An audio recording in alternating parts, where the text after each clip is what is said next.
I'm Dan Galusha, and welcome to another edition of Shootin' Plink. You know, a while back we did a program here where we were shooting at some AR500 steel targets that were made like bottles. These right here. And we were firing quiet ammo at them. And if you remember, the one that we had, the CCI with the 710 feet per second, knocked these over very, very easily.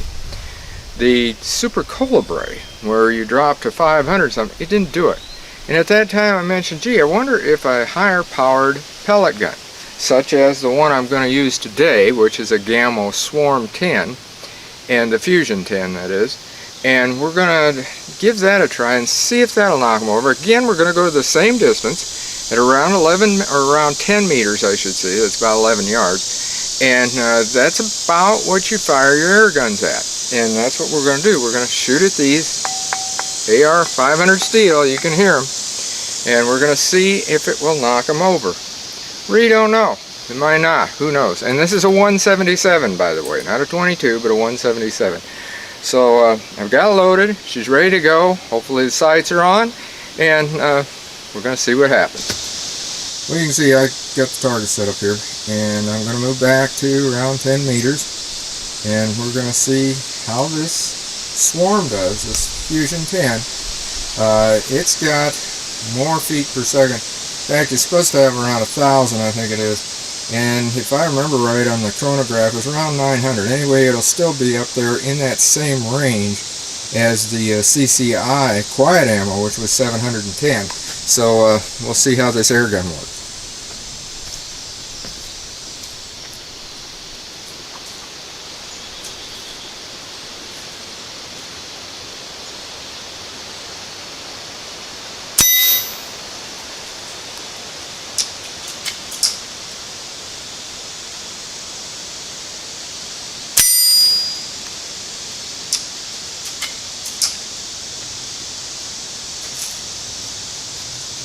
Well, obviously we can see that it isn't working, even at firing a little higher up.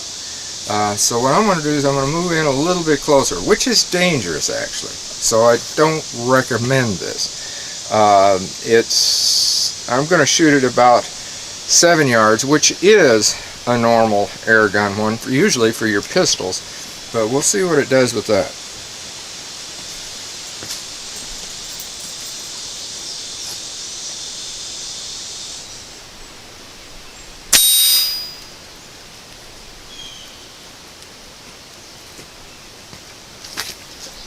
Nope, it hit it, but you can see that it's not going to knock it over.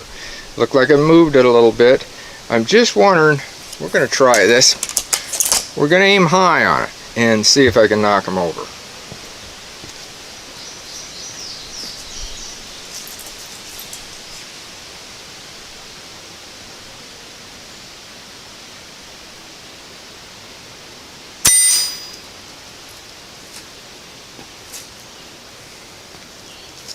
Well, it definitely moved it more, and you can see where I hit. I did hit a little higher.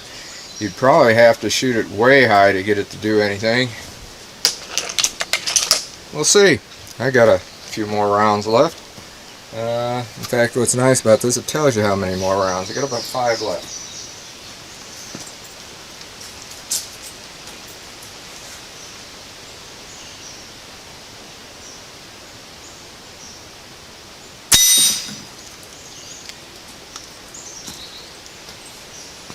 Well, it doesn't look like it's going to do it, does it? As you can see where I hit that one. I hit that high, in fact high enough that it should have knocked it over. And it didn't.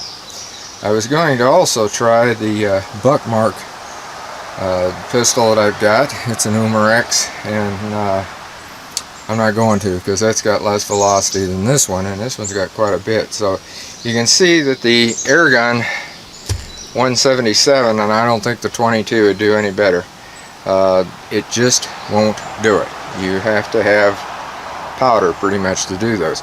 You can do something else though. I mean, you can shoot at them and you'll know. In fact, since I've got a few rounds, I'll show you what I'm talking about.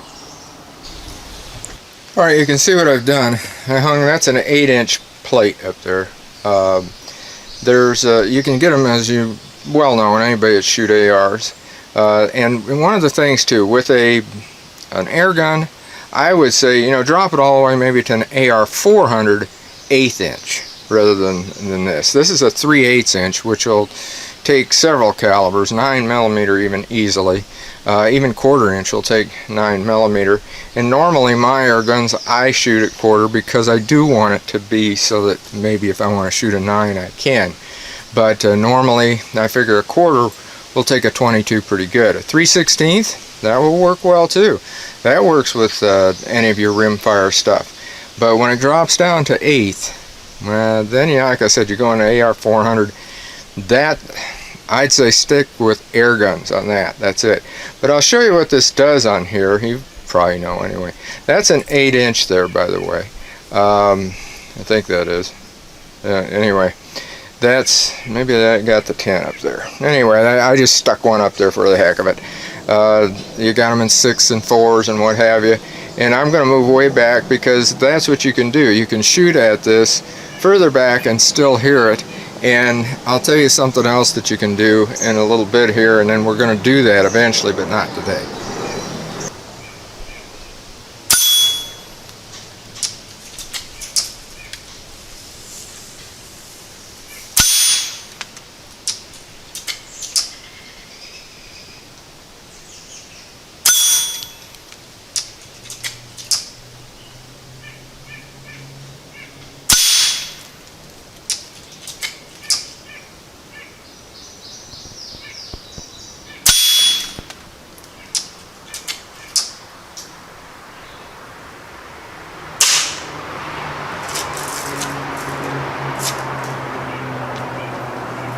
I moved back to 15 yards and did those last ones, and they're all pretty much right there in the middle.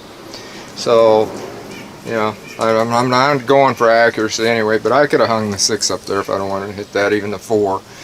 Oh, and I was going to tell you what you could do, so just stay with me here. I'm going to go up and get it. Like I said, I went up to get this. Now, say if you can have both worlds, and we're going to do this in another video, but unfortunately I don't have them. There's stickers that you can get. And you put one of those stickers on there, and it's like shooting at paper, so that you can shoot both paper and steel if you want at one time.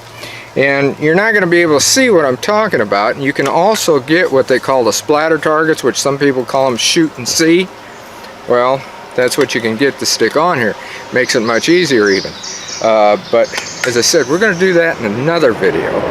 And if you hear a lot of plane noise, that's because there's crop dusters in the area today. And one's going over right now. You can hear him.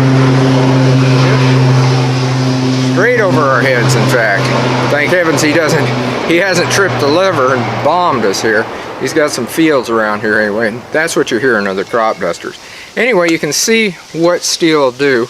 And by it being painted, you can still see where you're hitting.